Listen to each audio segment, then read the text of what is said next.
Assalamualaikum warahmatullahi wabarakatuh. Sebelumnya, perkenalkan nama saya Faras Raffi Gunawan dengan NPM 2023 1450 1142. Dengan saya sendiri, nama saya Amanda Permatasari dengan nomor NPM 2023 1450 1114. Pada kesempatan kali ini, kami dari kelompok 12 akan membahas materi tentang proses rekrutmen. Baik, kita masuk ke pembahasan. Di sini ada 4 poin yang akan kami bahas. Yang pertama adalah pengertian proses rekrutmen. Yang kedua, tujuan proses rekrutmen. Yang ketiga, strategi rekrutmen. Dan yang terakhir, 4, proses rekrutmen. Kita masuk ke pembahasan materi yang pertama, yaitu pengertian proses rekrutmen. Rekrutmen merupakan proses identifikasi dan perekrutan kandidat-kandidat terbaik dan berkualitas tinggi dari dalam maupun luar organisasi pada waktu yang tepat dan biaya yang efektif. Proses rekrutmen juga mencakup berbagai tahapan, mulai dari publikasi lowongan kerja, seleksi awal, wawancara, hingga penawaran kerja. Pembahasan yang kedua yaitu tujuan proses rekrutmen. Yang pertama, tujuan dari proses rekrutmen yaitu mendapatkan kandidat terbaik.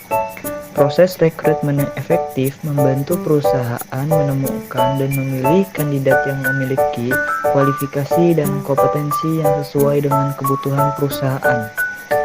Yang kedua, memperkuat budaya perusahaan. Yang ketiga, membangun tim yang solid dengan nilai-nilai dan budaya perusahaan yang kuat, menciptakan lingkungan kerja yang positif dan mendukung. Yang keempat, meningkatkan produktivitas. Yang kelima, kandidat yang tepat dapat segera beradaptasi dan berkontribusi pada tim, meningkatkan efisiensi dan produktivitas perusahaan. Yang terakhir, yaitu menurunkan tingkat perputaran karyawan. Proses rekrutmen yang baik membantu perusahaan memilih kandidat yang sesuai dengan budaya perusahaan dan memiliki potensi untuk jangka panjang. Adapun metode perekrutan internal dan eksternal. Untuk metode perekrutan internal terdiri dari 5 hal. Yang pertama, berbasis data organisasional. Yang kedua, pengumuman pekerjaan. Yang ketiga, promosi dan transfer pekerjaan. Keempat, referensi dari karyawan. Dan yang terakhir 5, merekrut berkas karyawan dan pelamar. Adapun untuk metode perekrutan eksternal terdiri dari 6 hal. Yang pertama, perguruan tinggi. Yang kedua, sekolah. Yang ketiga, sumber media. Yang keempat, sumber kompetitif. Yang kelima, serikat pekerja. Dan yang terakhir, 6, agen pekerjaan.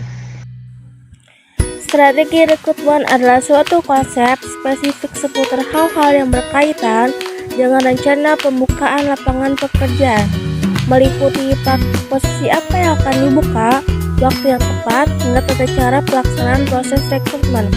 Nantinya, proses rekrutmen karyawan efektif akan berhasil menarik perhatian kandidat dengan skill yang memenuhi spesifikasi pekerjaan, serta mampu menghadirkan sumber daya manusia yang terbaik. Perencanaan SDM. Tahap pertama ialah A. Berapa banyak karyawan yang dibutuhkan? Yang ke B. Kapan karyawan yang dibutuhkan? Yang ke C. PKK spesifik apa yang dibutuhkan? Dan yang ke D. Tujuan keragaman yang harus dipenuhi. Tanggung jawab operasional. Tahap kedua, yang A. Staf SDM dan manajer operasional. Yang ke B. Keberadaan dan citra rekrutmen. Yang ke C. Pelatihan para rekrutmen. Keputusan perekrutan strategis. Tahap ketiga, yang A. Berbasis organisasional dan versus kontak keluar. Yang ke B. Pegawai tetap versus outscoring. Yang ke C. Pertimbangan EO atau keragaman pilihan sumber perekrutan. Metode perekrutan. Tahap keempat, yang A. Metode internal. Yang ke B. Metode eksternal. Yang ke C. Internet atau website. Proses rekrutmen. Identifikasi kebutuhan karyawan baru.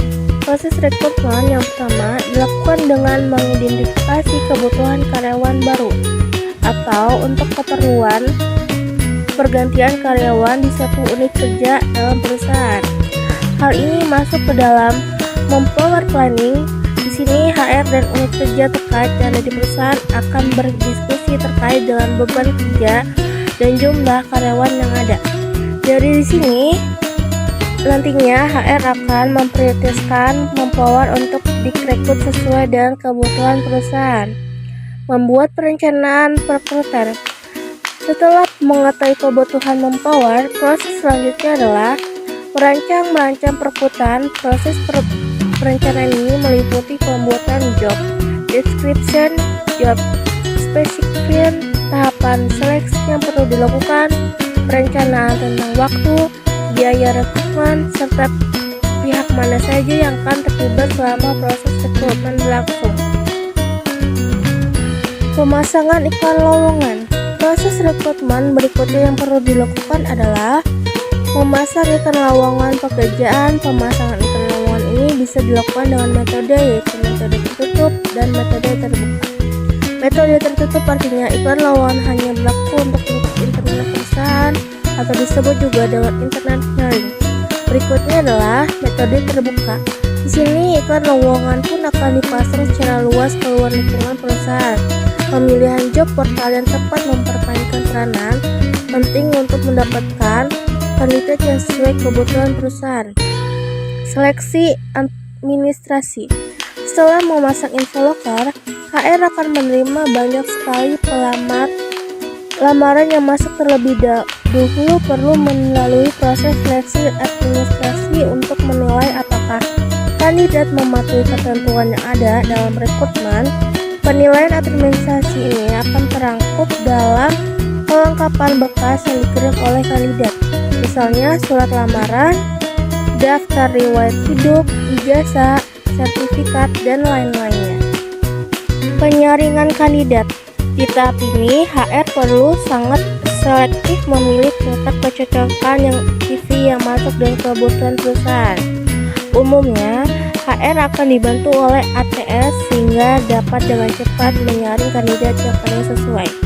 Jika tidak menggunakan ATS, maka HR akan secara manual melakukan penyusuran CV kandidat yang mana yang paling sesuai. Interview HR. CV yang telah terpilih berikutnya akan masuk dalam proses interview HR. Tahap ini bisa dilakukan dengan banyak cara, bisa memulai panggilan telepon, video conference, atau meminta kandidat untuk datang langsung ke perusahaan. Di tahap ini, HR dan kandidat akan berkomunikasi secara langsung guna mendapatkan informasi yang lebih detail dan akurat dari kandidat mengenai apa yang tertulis di CV. Informasi ini akan menjadi data untuk diolah dan diberikan kepada user atau manajer, direktur, supervisor, dan lain-lain agar dapat disaring kembali mana kandidat yang paling potensial untuk masuk kepada interview user. Tes teknikal. Di beberapa posisi, tes teknikal ini amat sangat dibutuhkan untuk menilai skill dan kompetensi kandidat. Proses rekrutmen ini juga bagian dari data yang akan diolah HR untuk diberikan kepada user sebagai bahan pertimbangan. Interview user. Proses rekrutmen selanjutnya adalah interview user. Di sini, kandidat akan memulai wawancara langsung dengan user terkait akan ditanya seputar teknikal pekerjaan nantinya. Umumnya, user akan bertanya seputar skill yang dimiliki, bagaimana pekerjaan kandidat sebelumnya, tugas apa yang aja yang telah diselesaikan, serta studi kasus mengenai pekerjaan yang akan dilakukan kandidat. Offering. Ketika user dan HR telah sepakat kandidat mana yang akan dikerjakan, maka proses selanjutnya adalah memberikan job offering. Tahap ini, HR akan membuat offering letter yang berisikan job description, hak dan tanggung jawab karyawan, jumlah gaji yang ditawarkan perusahaan, dan syarat serta ketentuan yang berlaku. Onboarding. Setelah kandidat menerima offering letter, maka kandidat akan melakukan tahap onboarding. Ini juga proses rekrutmen akhir yang perlu diselesaikan HR. Di sini, HR akan memperkenalkan karyawan dengan budaya dan peraturan perusahaan serta beberapa dukungan agar karyawan baru bisa merasa diterima. Salah satu cara yang bisa HR dilakukan untuk membuat karyawan baru bisa merasa diterima adalah menuju mentor ataupun body system untuk membantu karyawan baru beradaptasi. Pada kasus ini, ada sebuah perusahaan bernama PT Naga Suzoa yang memproduksi aksesoris berupa kacamata dan jam tangan. Dalam 1 bulan terakhir, perusahaan mengalami penurunan penjualan karena kurangnya pemasar. Manajer kemudian menghubungi bagian HRD. Memasuki proses pertama, yaitu proses pemilihan media iklan lowongan yang dapat disebar melalui surat kabar, majalah, televisi, radio, dan media lainnya. Selamat pagi, Bu Pipa. Selamat pagi juga, Pak. Ada apa ya, Pak? Begini, tadi saya dapat kabar dari bagian marketing. Ternyata kita kekurangan pemasar sehingga penjualan kita berkurang akhir-akhir ini.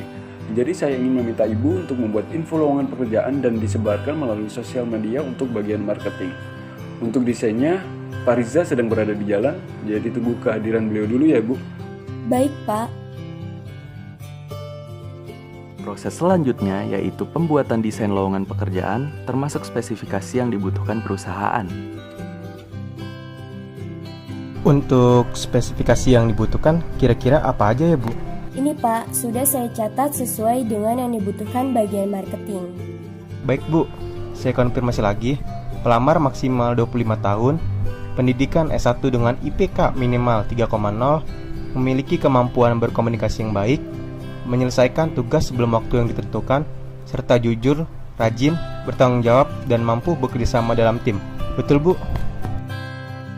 Betul, Pak. Serta fotokopi KTP dan KK. Baik, Bu.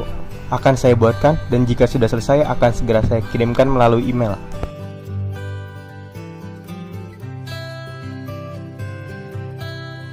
Setelah desain lowongan pekerjaan dibuat, berikutnya adalah proses penetapan tanggal pembukaan dan penutupan rekrutmen yang meliputi rentang waktu masa pendaftaran sampai masa penutupan pendaftaran.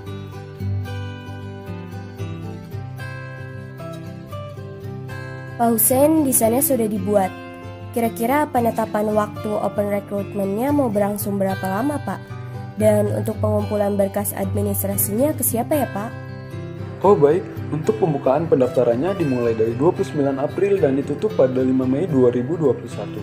Sekaligus penyerahan syarat-syarat berkas, pelaksanaan tes kemampuan dasar dan interview. Baik, Pak. Selama pembukaan rekrutmen, terdapat 2 orang pelamar yang berminat mengisi kekosongan pada posisi pemasar di PT Naga Suzoa. Mereka kemudian menyiapkan berkas yang akan dikumpulkan pada saat penutupan pendaftaran. Fotokopi KTP sudah, fotokopi KK sudah, dan fotokopi ijazah serta transkrip nilai terakhir sudah.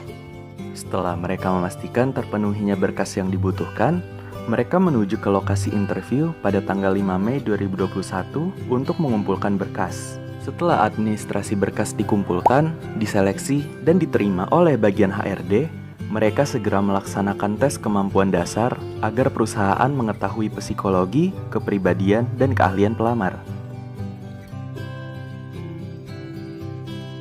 Baik, pada kesempatan kali ini saya Abdul selaku pengawas tes kemampuan dasar akan memulai tes. Sistemnya tertulis dan dikerjakan selama 1 jam. Peserta tidak diperkenankan untuk bekerja sama dan diharapkan mengerjakan dengan sejujur-jujurnya dan semampunya. Selamat mengerjakan. Sesudah pelaksanaan tes kemampuan dasar, mereka semua kemudian menunggu untuk melakukan tahap panggilan interview bersama manajer HRD dan juga manajer marketing atau user, termasuk negosiasi gaji di dalamnya. Saat menunggu, manajer kemudian pertama memanggil nama Fahren dan ia segera memasuki ruang interview. Oke, kita mulai saja interviewnya. Tolong ceritakan sedikit tentang diri Anda. Nama saya Fahren Fernanda, umur saya saat ini 22 tahun dan merupakan lulusan dari Universitas X di kota Jakarta. Baik, apa kelebihan dan kekurangan Anda? Kelebihan saya adalah saya mampu bekerja sama dengan tim, lalu saya memiliki kemampuan berkomunikasi yang baik, Dan kekurangan saya yaitu saya tidak dapat bekerja di bawah tekanan. Hal apa yang membuat Anda tertarik untuk melamar di perusahaan ini? Karena perusahaan yang sudah besar, selain itu, saya ingin menambah relasi dan tentunya menambah pengalaman kerja. Coba beritahu kami apa yang Anda ketahui tentang jabatan yang Anda inginkan. Mengenai jabatan yang saya inginkan, yaitu bagian pemasar, mereka memiliki tugas untuk memasarkan produk aksesoris jam tangan dan kacamata. Berapa gaji yang Anda harapkan? Untuk gaji, saya serahkan ke perusahaan untuk menentukan berapa nominal gaji yang berhak saya terima. Kalau begitu, semisalnya kami memberi Anda gaji sebesar Rp500.000, apakah Anda akan menerimanya? Yang pastinya saya mengharapkan gaji yang saya terima itu sesuai dengan hasil kinerja saya. Oke, baik. Untuk wawancaranya mungkin segitu saja. Apa ada yang ingin ditanyakan? Sejauh ini tidak ada, Pak. Bu, Oke, baik. Untuk pengumuman hasil rekrutmen akan kami kirimkan melalui email. Terima kasih. baik saya izin keluar. Setelah Fahren diwawancara, saatnya bagian Anissa untuk diwawancara oleh manajer bagian HRD dan marketing. Oke, kita mulai saja interviewnya. Tolong ceritakan sedikit tentang diri Anda. Nama saya Nisa Nur Alifah. Saat ini saya berumur 21 tahun dan merupakan lulusan dari Universitas YD Kabupaten Karawang. Saya merupakan anak kedua dari 4 bersaudara. Baik, apa kelebihan dan kekurangan Anda? Kelebihan saya adalah mampu bekerja sama dengan tim dan mampu berkomunikasi yang baik. Kekurangan saya adalah seseorang yang mudah lupa. Namun, saya biasa mengatasi dan mengantisipasi hal tersebut dengan mencatat dan membuat pengingat. Oke, baik. Apa yang membuat Anda tertarik untuk melamar di perusahaan ini? Saya tertarik untuk melamar di PT Nagatsuzoa karena saya memiliki rasa ketertarikan yang besar dengan prospek di dalamnya. Lalu saya ingin menambah relasi dan pengalaman, serta memberikan yang terbaik yang dapat saya lakukan untuk membuat perusahaan lebih baik. Oke, apa yang Anda ketahui tentang jabatan yang Anda inginkan di perusahaan ini? Sebelumnya, saya mendaftarkan diri untuk mengisi kekosongan pada bagian pemasar yang bertugas untuk memasarkan produk yang diproduksi oleh perusahaan yang bersangkutan. Kalau misalnya di PT Nagatsuzoa ini, artinya saya harus memasarkan produk yang diproduksi oleh PT Nagatsuzoa, seperti jam tangan dan kacamata. Baik, berapa gaji yang Anda harapkan? Kalau dari saya pribadi, saya menginginkan gaji sebesar 4.500.000 yang sudah saya hitung lebih besar 10% dari UMR di kota ini. Kenapa harus 4.500.000? Baik, hasil keinginan saya tersebut dikarenakan saya sudah memperkirakan biaya yang saya butuhkan untuk makan, transportasi, kebutuhan saya, dan kewajiban saya untuk memberikan tanggung jawab saya sebagai kakak dari adik-adik saya. Oke, baik. Untuk wawancaranya mungkin begitu saja. Apakah ada yang ingin Anda tanyakan? Ada, saya ingin bertanya mengenai benefit apa saja yang sekiranya saya lolos dan diterima di sini. Oke, benefit yang Anda dapatkan antara lain asuransi kesehatan, asuransi kematian, tunjangan hari raya, bonus, dan memiliki kesempatan untuk dipromosikan. Baik, terima kasih untuk jawabannya. Mungkin itu saja yang ingin saya tanyakan. Baik, untuk pengumuman hasil rekrutmen akan kami kirimkan melalui email. Wawancara saya akhiri, sekiranya itu saja. Sekian dan terima kasih. Anda dipersilakan untuk keluar. Baik, saya izin pamit. Selamat siang. Baik teman-teman, dari hasil proses penerimaan karyawan yang sudah dilaksanakan di PT Nagatsuzoa, menurut kamu siapa yang akan diterima di PT Nagatsuzoa?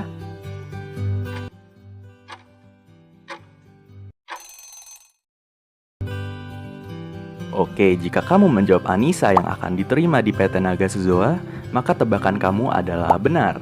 Dari respons yang sudah diberikan pewawancara ternyata lebih memiliki ketertarikan untuk menempatkan Anissa sebagai SDM yang mengisi kekosongan di bagian pemasar tersebut.